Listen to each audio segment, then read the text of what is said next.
माय माऊली नमस्कार. विविध कथासार ग्रंथमधून आपण श्री रामदास स्वामींचे मनाचे श्लोक व भावार्थ अभिवाचन करत आहोत.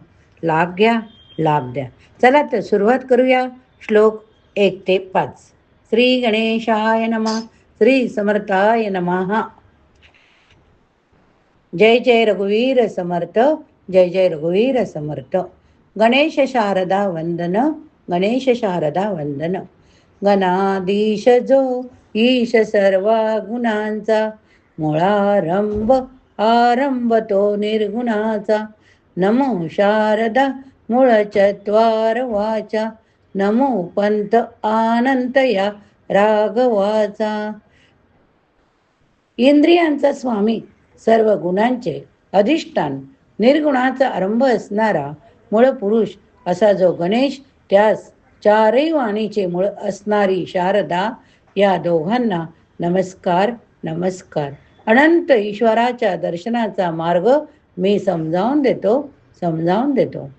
श्री समर्थांनी केलेले हे मंगलाचरण होय. त्यात ज्ञानस्वरूप ईश्वरास, शक्ती स्वरूप शारदेस वंदन केले. ईश्वर स्वरूपाचा अनुभव 3 पातळीवर येतो. मन, इंद्रिय यांचा प्रेरक हृदयस्थ आत्मा हा पहिला अनुभव होय. विश्वभर पसरलेल्या त्रिगुणांच्या विस्ताराला जिवंत ठेवणारा विश्वात्मा हा दुसरा अनुभव. अनंत विश्वे निर्माण करण्याचे सामर्थ्य, स्वातंत्र्य असून हेच विश्व निर्माण करण्याचा मूळ संकल्प करणारा मूळ पुरुष अथवा सच्चिदानंद स्वरूप ईश्वर हा तिसरा अनुभव. त्याच्या पुढे निर्गुणाचे क्षेत्र आरंभते. तेथे अनुभवाचे भाषा संपते. 2 ईश्वराचे अंगे 2. कोणती? ज्ञान आणि सामर्थ्य. सामर्थ्य शक्तिमय असते.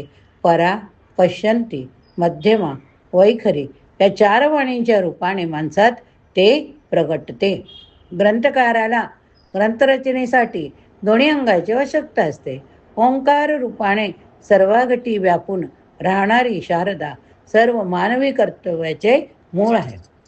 तिचा हात धरून माणूस अर्थमय जगतात प्रवेश करतो. तिच्याच प्रेरणेने तेथून निर्गुणाची ओळख करण्या इतका अनुभव संपन्न होऊ शकत नसतो. श्री समर्थांचा अनंत राघव म्हणजे सत्यम, ज्ञानम, अनंतम, ब्रह्म, सगुण निर्गुण परमात्मा. मानवी जीवनामधील प्रवास त्यांचे पंथ पुष्कळ आहेत, परंतु इंद्रियापासून सुरू होणारा आणि हृदयस्थ आत्म्यापाशी संपणारा यातील प्रवास सर्वात अधिक लांबचा. स्वस्वहेंद आनंदमय अंतरात्म्यापर्यंत हमखास पोचणारा मार्ग श्री समर्थ येथे स्वानुभवाच्या आधाराने सांगत आहे. दुसरा श्लोक भक्ती व व्यवहार. मना सज्जना भक्ती पंथेसी जावे, तरी श्री हरी पाविजे तो स्वभावे.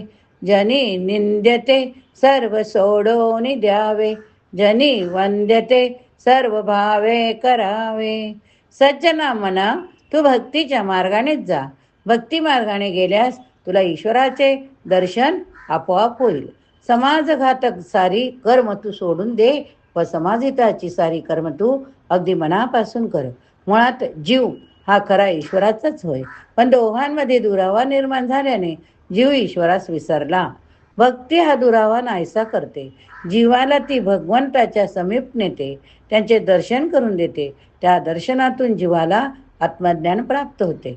ईश्वरापासून दूर गेलेला जीव प्रथम ईश्वर सन्मुख होतो. ईश्वर सन्मुख होऊन ईश्वर चरणापर्यंत जीवाला वाटचाल करावी लागते. म्हणून भक्तिपंथ असा शब्द वापरलाय. भज धातूपासून भक्ती शब्द तयार होतो.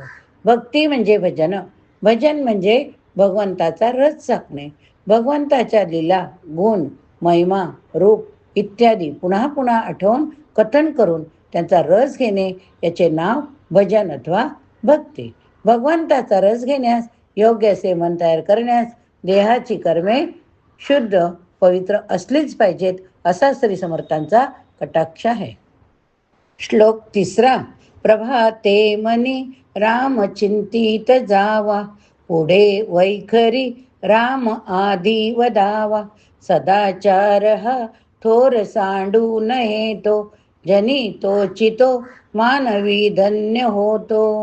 पहाटे मनाने भगवंताचे चिंतन करावे. पहाटे मनाने भगवंताचे चिंतन करावे. नंतर वाणीने त्याचे नाम घ्यावे. भजन करावे. सदाचरण फार श्रेष्ठ. माणसाने ते सोडू नये. असे वागणारा माणूसच जगात धन्य होतो. अंतकरणात भगवंत भरून राहणे याचे नाव भक्ती.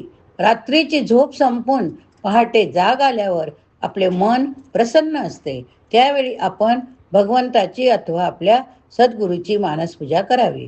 मानसपूजा करताना भगवंताचे चिंतन आपोआप घडते. सकाळी शक्तीची गोळी घेतली की दिवसभर तिचा परिणाम टिकतो. त्याचप्रमाणे प्रभातकाळी भगवंताची मानसपूजा केली की तो माझ्याजवळ आहे ही भावना दिवसभर टिकते. भगवंताचे चिंतन झाल्यावर त्याचे मुखाने नाम घ्यावे. त्याचे भजन म्हणावे अथवा त्याचे स्तोत्र म्हणावे. भक्ताला मनाने देहाने भगवंताला हाक मारल्याशिवाय चैन पडत नाही. नाम घेणे भजन करणे म्हणजेच त्याची हाक देणेच होय. ईश्वराचे चिंतन करणारे मन ज्या देहात राहते तो पवित्र पाहिजे हे सांगणे नको. सदाचारी माणसाचं देहाने शुद्ध असू शकतो. या 2 श्लोकांमध्ये श्री समर्थांनी भक्ती सदाचरणी व्यवहार यांची जोड घेतली आहे. तिसरं अध्यात्मकूल नैतिक जीवन 4 ते 10 श्लोकात सांगितले. मना वासना दुष्ट कामा नये रे, मना सर्वता पाप बुद्धी नको रे, मना धर्मता नीती सोडू नको रे, मना अंतरी सार विचार राहो. मना दुष्ट वासना ठेवू नको. पापबुद्धी मुळीच वागवू नकोस. नीतिधर्माचे आचरण सोडू नकोस. जीवनात जे खरोखर चांगले श्रेष्ठ त्याचा विचार अंतर्यामी करीत जा. लौकिक व्यवहार प्रधान मानून सांभाळलेले नीतिधर्माचे आचरण, भगवंतासाठी पाळलेले सदाचरण यामध्ये फरक. व्यवहाराचा भर आचरणाच्या बाह्यांगावर असतो. अध्यात्माचा भर अंतरंगावर असतो. लोकांनी बरे म्हणावे म्हणून नीतिधर्माने वागणारा माणूस खरा सज्जन नव्हे. नीतिधर्माने वागणे भगवंताला आवडते म्हणून सदाचरणाने वागणारा माणूस श्री समर्थांना हवा आहे. दुष्ट वासना पापबुद्धी दोघांमध्ये जगामधील साऱ्या अनीतीचे अधर्माचे मूळ सापडते. स्वतःचा स्वार्थ साधावा म्हणून किंवा विनाकारण दुसऱ्याचा घातपात करणे, दुसऱ्यास दुःख देणे, दुसऱ्याचे नुकसान करणे, सज्जनास छळणे यावरून माणसाची दुष्ट भावना पापबुद्धी ओळखता येते. मनामधून त्यांची हकालपट्टी झाल्याशिवाय भगवंताचे दर्शन होत नाही. भक्तीच्या अभ्यासामध्ये नीतीचे आचरण प्राणापलीकडे सांभाळावे लागते. भक्तीचे आचरण मात्र परिस्थितीनुरूप जेवढे शक्य आहे तेवढे पाळणे योग्य असते. नीती काय किंवा धर्म काय दोन्ही अध्यात्माची साधने. अध्यात्माचा अनुभव भगवंताचे दर्शन हे मानवी जीवनातील सर्वश्रेष्ठ मौल्य. त्यांचे स्मरण अंतर्यामी राखले पाहिजे. 5वा श्लोक. मना पाप संकल्प सोडून द्यावा, मना सत्य संकल्प जीवी धरावा, मना कल्पना ते नको विषयांची, विकारे घडो हो जनी सर्वचीची. मना जे टिकणारे नाही त्याचे वासना सोडून दे. जे टिकणारे आहे त्याची इच्छा आवडीने कर. देहातून सुख घेण्याचे मनोरथ रचू नकोस. इंद्रिय सुखाच्या नादी लागलेल्या माणसाची जगात फजिती होते. भक्ती मार्गामध्ये भगवंतास विसरून दृश्याच्या नादी लागणे यास पाप म्हणतात. भगवंतास न विसरता कर्तव्यपूर्ती देह सुख घेणे यास पुण्य म्हणतात. वासना ही मानसिक शक्ती. तिला जितके वळवावे तितकी ती वळते. ती दृश्याकडे थांबली, वस्तूंना चिकटली तर क्षणभर सुख देते, पण मोठी अशांती निर्माण होते बरं का. पण तीच दृश्याकडे थांबली, धावली, भगवंताला चिकटली, टिकणारे सामर्थ्य देते, समाधान मनाला शांत करते. वस्तूंवर केंद्रित झालेली वासना माणसाला विवेकभ्रष्ट करते. अविवेकी माणूस वासनापूर्तीसाठी करू नये ते करतो.